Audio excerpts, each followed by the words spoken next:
Hi patrons, and Merry Christmas. I guess this is going up on Christmas Eve, so so Merry Christmas.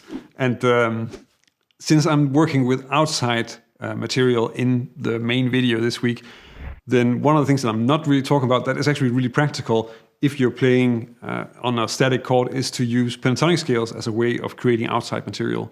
So that's what I want to give you some ideas for and some examples of in this video, because I think it's actually something that's really accessible, and there are a few advantages to working with this as well. I'm still going to focus on the G7, so just my G7 and the same quiz backing track that I was using in the main video. And then if we look at what pentatonic scales we have available that fit the chord, then essentially G7 is of course just C major, so we have A minor, we have D minor, and E minor. And those are the scales that I'm using here. I'm not really going to go further than that, just to stick with sort of the basic sound, but then using those to sort of shift around and get some interesting sounds out of it. The first example, since we have like the two that works the best on the chord are actually D minor and E minor. So E minor is of course just G major pentatonic, and D minor is sort of an F over G or a G7 sus4 sound, which is also in the backing track, so of course that works as well. And that's the first example I'm going to use. So what I'm going to do is that I'm going to use the D and the E minor as the inside points, and then just move between them, going outside in between, which of course is just moving to D sharp.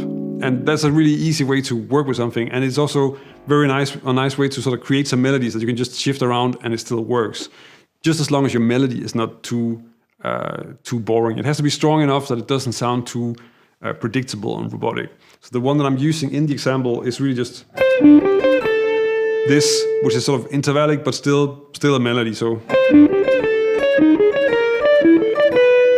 and then that's what I'm shifting up just to get that to work. That sounds like this.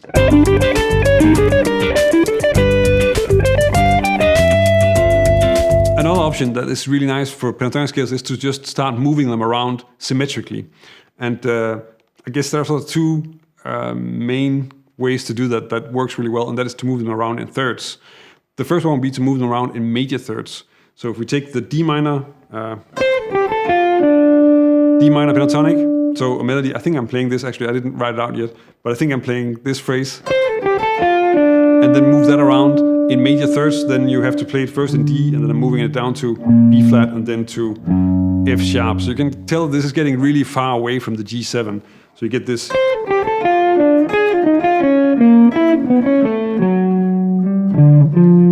think I played it like that.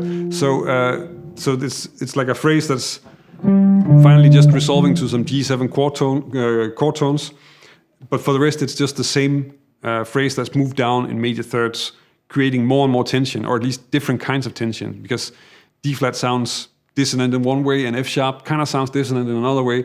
And it's really nice to have these sort of shifting colors. It's very similar to how I was using the triads on the augmented scale in the main video. That's also something to keep in mind, because that's really what's working here. And of course, the augmented scale is also using major thirds, so there's another link in it in that way.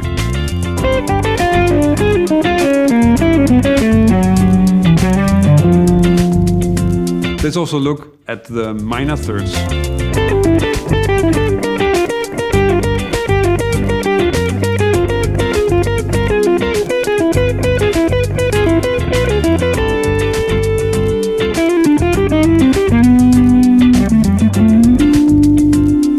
In this example, then I'm moving from E minor and then up to G minor, further up to B flat minor, so that's in both of these examples, and then up to C sharp minor. But the way I'm doing it is that I'm using voice leading, so I'm using a different kind of melodic technique than what I was with the other ones, where I'm really just shifting a motif. And I'm also using some odd note groupings. I was shifting the other motifs a bit as well, at least one of them. But in this case, I'm just playing this. I think it was this one. And then I'm voice leading that, so this is E minor, right? And then I'm changing that to G minor, to B flat minor to C sharp minor. Actually, I played it. I think I made it into this, but yeah. So actually, I voice let the last note down instead of up. I have to see when I write it out because I don't remember, to be honest. But the idea is just to have this one sort of core pattern that is then just evolving through the different scales, but not just being moved or transposed.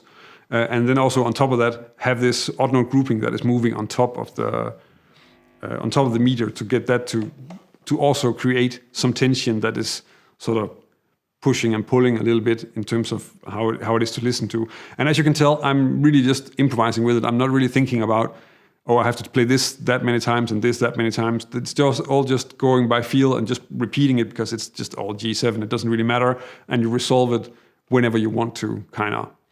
And I think that's a very nice way to also try and experiment with making things work. This is a little bit more abstract. It can be a little bit more difficult to get to work than the other ones, but then it's also more interesting melodically because you're not just copy-pasting the same lick as much. So there are sort of other advantages to it. Of course, you can tell that I'm also being free about it. I'm not being completely strict about, oh, I have to move this note here and this note here. I kind of just go with what feels right in the moment, and then in that way get that to sound right as sort of a musical statement. And then finally, I just resolve it to the A and then give it a short phrase to end there. And that's kind of how that works. And I think with these outside things, it's nice to have a framework, but it's actually dangerous to be too strict with it. Like if you're always repeating every motif completely 100% correct as if it was like a set of rules, that's also going to work against you a little bit. So it's kind of nice to have a little bit of leeway in that you can just sort of mess around with it and make it more organic, also in terms of voice leading and in terms of motivic development. It's a little bit